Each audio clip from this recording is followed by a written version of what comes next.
Dan kita beralih untuk mendapatkan juga perkembangan di Kelantan ketika ini. Kita cuba dapatkan bersama-sama dengan program officer daripada Mercy Malaysia Kelantan, Puan Maznah Muhammad Adnan, untuk kongsikan apakah yang terkini yang berlaku di Kelantan, kerana kita difahamkan bahawa Mercy Malaysia sudah pun menggerakkan misi bantuan dan kecemasan di kawasan terjejas banjir termasuklah di Kelantan.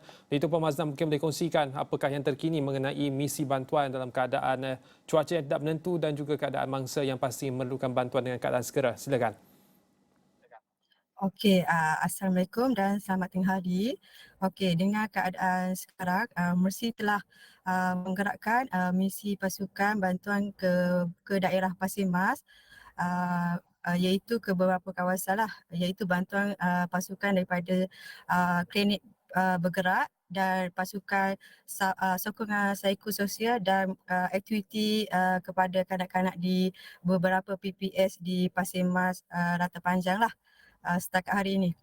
Okey, selain itu juga kami juga telah mengagihkan air mineral kepada beberapa PPS seperti Gua Tok Deh, Sekolah Gua Periuk, Sekolah Menengah Kebangsaan Barupiah, Sekolah Kebangsaan uh, Sekolah Kebangsaan um, uh, Seri Kiambang.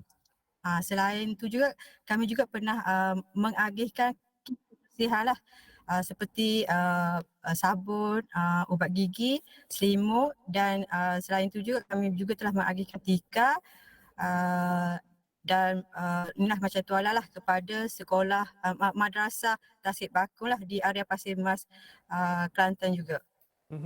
Itu berkenaan dengan Keadaan kawasan macam yang keadaan diberikan tumpuan dan juga bentuk-bentuk bantuan yang diberikan di beberapa kawasan tersebut. Kita juga dapatkan juga berkenaan dengan apakah cabaran untuk mengagihkan bantuan bagi musim banjir kali ini berbanding dengan tahun lalu. Seperti mana kita tahu, tahun lalu juga merupakan antara musim banjir yang luar biasa khususnya untuk di Kelantan. Tapi kali ini apakah ada cabaran-cabaran khusus yang dihadapi oleh Mercy Malaysia?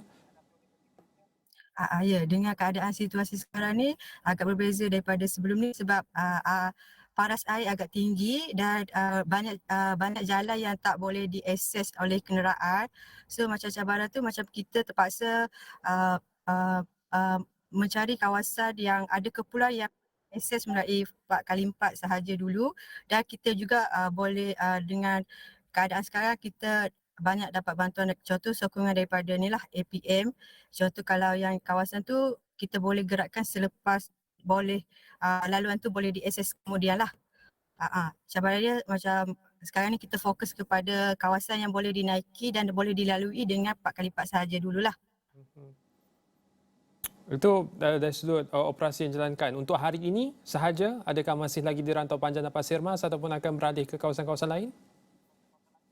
Kalau ikut keadaan sekarang ni macam kita fokus lagi kepada Pasir Mas Rata Panjang lah, sebab keadaan di Pasir Mas Rata Panjang pun makin teruk lagi.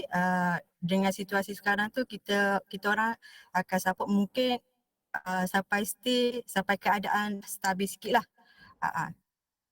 Ada apa rungutan ataupun aduan yang dikongsikan oleh masa-masa banjir kepada Mercy Malaysia? Apakah ada keperluan khusus seperti mana dimaklumkan tadi, air mineral juga diberikan kepada masa-masa banjir? Apakah ada aduan-aduan lain yang dibangkitkan, memandangkan di media sosial juga hangat diperkatakan berkenaan dengan ada beberapa projek berkenaan dengan banjir yang berlaku di Rantau Panjang yang seharusnya diperkemaskan lagi untuk tujuan memastikan bahawa bencana tidak berlaku lebih teruk seperti mana yang berlaku ketika ini, Puan Maznah?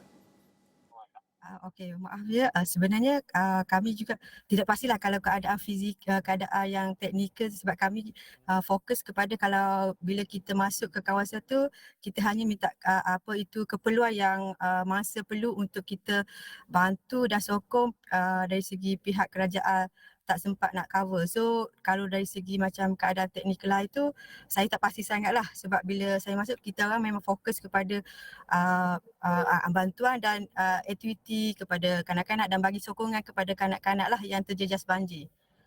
Kalau selain tu kita orang tak fokus sangatlah dan tak pastilah. Kanak-kanak ketika ini masih boleh dikawal berada dalam PPS dalam keadaan selamat ataupun masih lagi bermain dengan banjir kerana kita bimbang isu seperti mana kematian seorang kanak-kanak di Terengganu itu mungkin berulang. Jadi adakah Mercy Malaysia juga memantau keadaan kanak-kanak di PPS ini? Ya, bila kita buat aktiviti tu sebenarnya dapat membantu jugalah. Kadang-kadang kan bila duduk terlampau lama di PPS, mereka juga agak boring. So dengan ada aktiviti tu mereka akan lupa macam fikir keadaan nak untuk bermain air apa semua. So dengan bantuan ni lah sebenarnya dapat membantulah dan memberi sokongan kepada kanak-kanak dan juga ibu bapa di situ, sebab bila kadang-kadang mereka terlampau memikirkan pasal rumah dan semua, so jadi dah macam efek lah kepada diri mereka, dan macam rasa macam ibu bapa pun dah rasa macam untuk kontrol anak dia pun mereka dah macam macam kalau kita bukanlah nak kata stres, tapi dengan adanya bantuan macam psikososial dan aktiviti bersama kanak-kanak ni sangat-sangat membantulah kepada kanak-kanak dan ibu bapa tu. So hilanglah rasa untuk macam keadaan macam mereka fikir macam mana rumah mereka, so boleh hilangkan sikitlah rasa bimbangan mereka tu. Baik. Terima kasih Puan Maznah Muhammad Adnan, merupakan program officer untuk Mercy Malaysia di Kelantan, berkongsikan perkembangan banjir, khususnya bantuan yang diberikan kepada masa-masa banjir di Kelantan di waktu ini.